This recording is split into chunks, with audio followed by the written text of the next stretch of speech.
Good afternoon, world. This is being when to come back to another video.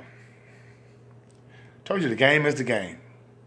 And first of all, guys, I really want to thank you guys for subscribing to the channel, taking the time to listen to what I have to say, and even sharing with your comments. I really enjoy it.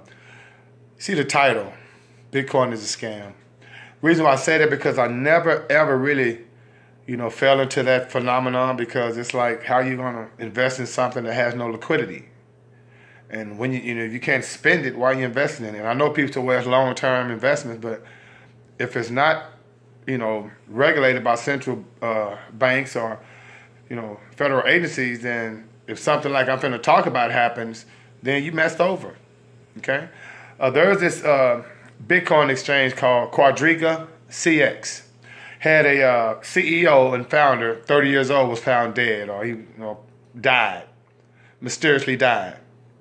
But when he died with $250 million worth of Bitcoin accounts that only he have access to on his laptop. And the board of directors of Quadriga is letting investors know that they're trying to retrieve this information so they can give the investors back their money. But the individuals that had accounts with the Quadriga exchange, you just lost your money, okay? Because first they have no way of, finding this information on a laptop, because the laptop has to have a password, which the password is locked up with the person who's dead, allegedly, okay? So $250 million worth of Bitcoins just kind of disappeared in thin air. I never invested in Bitcoin. I didn't like the format. I just had a problem with investing real-time money into something that's not real.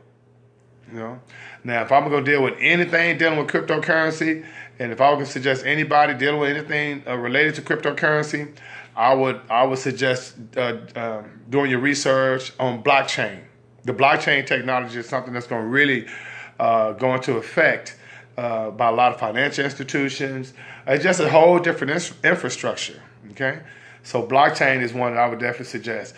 But I just think it's kind of unfortunate that, so many people who's chasing that dollar. Like I told you before, I don't gamble. I like to invest, but I like to invest in things I've done the research on, and I invest in things I understand. And I tell anybody, invest in things you only understand. If you're investing in things you don't understand, when something like this happens, it can be tough. Okay, so I don't know how many people out there that those $250 million really was responsible for. And what I mean by that, there are different accounts, but the board of directors are saying from Quadriga CX that they don't have no access to it. They can't access it. Once again, another sham, another scam. Okay, once again. Just wanted to come back with a little information, guys, because the television, they're not going to always give you the real deal Holyfield. They prefer to give you stuff that's irrelevant, okay? So, like I say, thanks for tuning in. In the meantime, in between time, may the Most High and Saudi bring you joy, and being with is 85,000.